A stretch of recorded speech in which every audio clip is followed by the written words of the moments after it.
Hi, welcome back to our tutorial series on YouTube, sponsored by O3 Schools JAMB app. So today our topic is Divine Providence. Divine Providence. Divine Providence is simply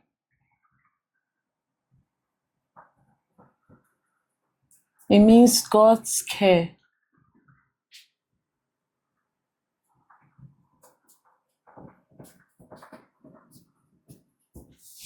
So divine providence simply means God's care for his people, God's preservation of his creation. Actually, it could mean any God. But since we are dealing with Christian religious studies and Christian belief in the existence of a supreme being, God. So divine providence means God's care for his people, like how God preserves what he has created. We see evidence of divine providence in his guidance,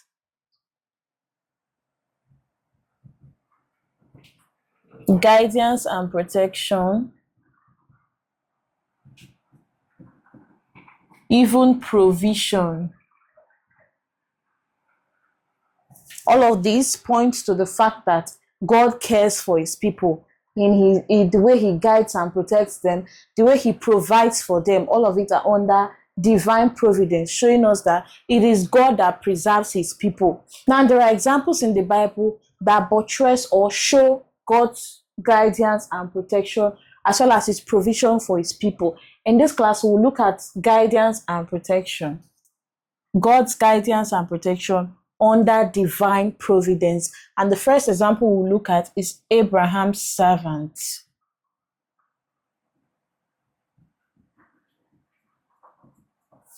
This story is in Genesis chapter 24. We'll find the story of Abraham's servant in Genesis chapter 24. There, Abraham was old and he didn't want his son Isaac to marry from Canaan. Remember, God had asked Abraham to leave where he was, leave his father's land, and come to a land where he would show him. So, as at that time, Abraham was living in Canaan, and he didn't want Isaac marrying a woman from Canaan. So he called his oldest servant and made him swear by putting his hand on his thigh that he would not allow Isaac marry a Canaanite, but he would go to Abraham's country and to Abraham's family to get a wife for Isaac. And Abraham's servant asked him, should I take Isaac there? And Abraham told him, no. God was the one that asked us to leave that place, so there's no need to take Isaac back there. And Abraham's servant asked again, what if I find a wife and she refuses to leave her land to come to Canaan and be Isaac's wife? And there Abraham told him that if he found a wife and she was unwilling to leave Canaan, then he would be free from the oath he had just taken. So Abraham's servant swore to Abraham. He then got ready for his trip. He took 10 camels, and gifts. Then he set out for Nahor. Abraham was from Nahor in Mesopotamia.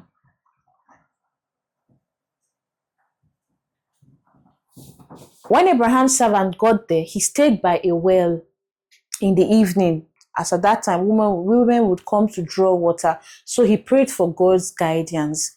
He asked God that the woman that would come to draw water, and when he asked her for water, she would not only give him, she would also feed his camels. Let that woman be who God has ordained to be Isaac's wife. And God did to him exactly as he has asked.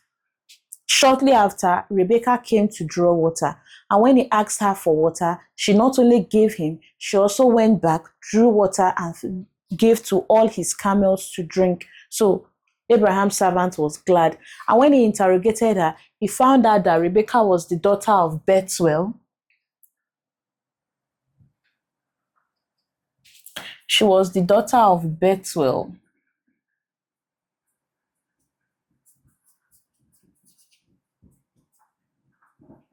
And Bethuel was Abraham's brother's son.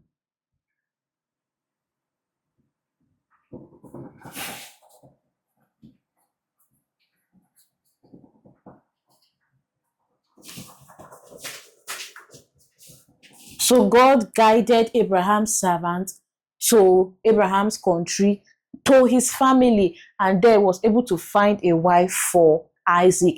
And when he went with Rebekah to her house and asked permission from her father and brother if Rebekah would be allowed to come with him to Canaan to be a wife for Isaac, they agreed. So that was how God guided Abraham's servant in getting a wife for Isaac from Abraham's country, just like Abraham wanted. So this is a testament to the fact that God guides his people. Another example we have is that of Jacob. First, in Genesis chapter 28. In Genesis chapter 28, Isaac also didn't want Jacob to marry from Canaan because Jacob was the son of Isaac.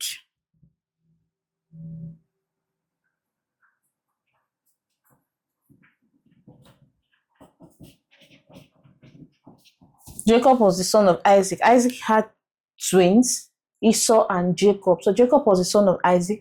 And Isaac didn't also want Jacob to marry from Canaan where they lived. So he asked Jacob to go to Padan Aram,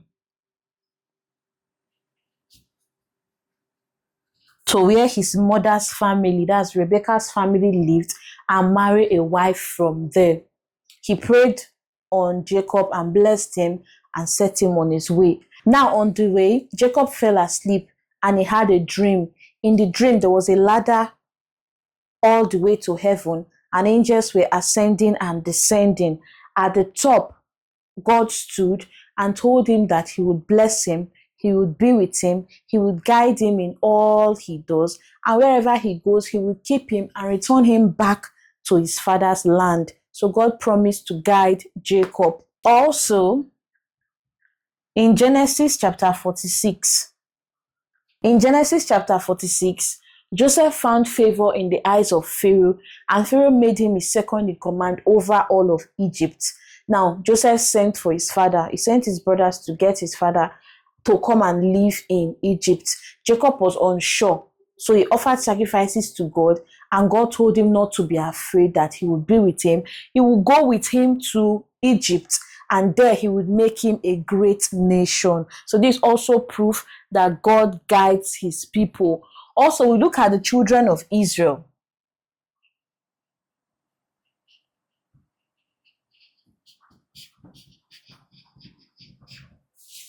So the children of Israel in Exodus chapter 13 and 14.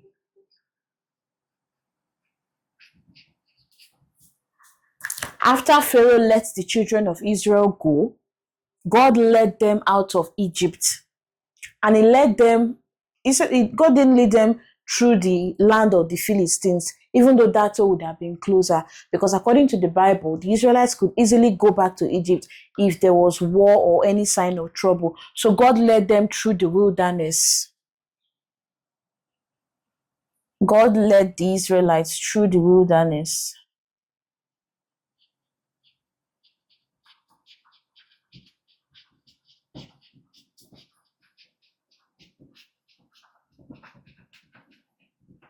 Then he guided them in a pillar of cloud by day,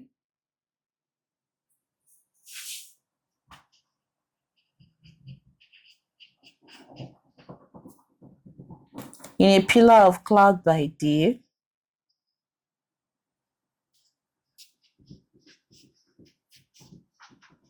and a pillar of fire by night.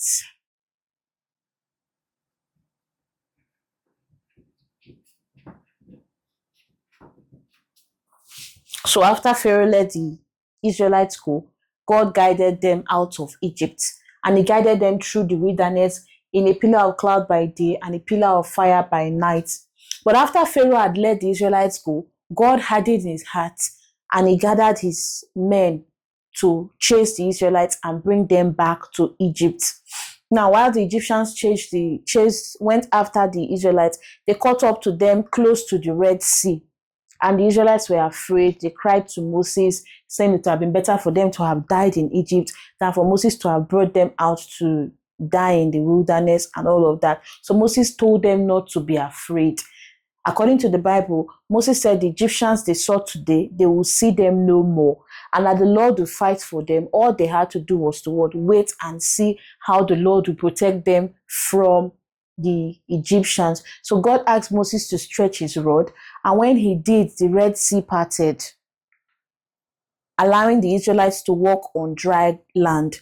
The Egyptians followed them, and when the Israelites had passed, Moses stretched his rod again, and the water returned, destroying all of the Egyptians. Indeed, God saved the children of Israel from the Egyptians. God also protected them when they went into battle. You know, the children of Israel fought many battles, especially when they were trying to take over the land that God has promised them. They fought the Amalekites, people of Ai. They fought those in Jericho. They fought the Midianites, the Philistines, and so on. These are examples of some of the battles that the Israelites fought after they had left Egypt and they were in the wilderness, wanting to claim the land that God had told them that he would give to Abraham and his descendants. So God protected them when they were leaving Egypt and when they were in battle with these people. So all of these are proof that God guides and God protects his people. So we now go to the O3 Schools JAMB app to search for questions that have been asked on divine providence, guidance, and protection. So you click on question search, and then you type the topic that you want questions to be generated from. In this case, we've just looked at guidance and protection under divine providence. So let's see questions that have been asked from there. Here's a question from 2011. God guided Abraham's steward in choosing a wife for Isaac by A. Teaching him how to select a good woman. B. Leading a lady to fulfill his prayer request. C. Taking him to Abraham's fatherland. D. Giving him an exemplary woman. The answer here is B. Leading a lady to fulfill his prayer request. So exactly the way Abraham's steward prayed to God for guidance, that was how God did it for him. So God led a lady to fulfill his prayer request. God guided the Israelites on their way from Egypt to the promised land by A. The work of 2 angels. B. Dividing the Red Sea. C. A pillar of cloud and a pillar of fire. D. Miracles that gave them direction on the way. The answer is C. God guided the Israelites on their way from Egypt to the promised land by a pillar of cloud by day and a pillar of fire by night. A question from year 2000. The Lord will fight for you and you have only to be still. This statement was made by Moses when the A. Egyptians were pursuing the Israelites before the Red Sea. B. Israelites were standing before Joshua. C. Israelites were standing before King Pharaoh. D. Israelites' chariots were crossing the Red Sea. The answer is A. Egyptians were pursuing the Israelites before the Red Sea. Moses told them to be still and the Lord will fight for them when the Egyptians were pursuing the Israelites and they almost caught up with them close to the Red Sea. Now, these are some questions that I've downloaded for the O3 Schools JAMB app. You too can have access to these questions if you download the app and activate. That's it for today. Thank you for watching. Don't forget to like this video and you can comment your questions down below if you have any. Also, subscribe to this channel so you don't miss out when we put out new content.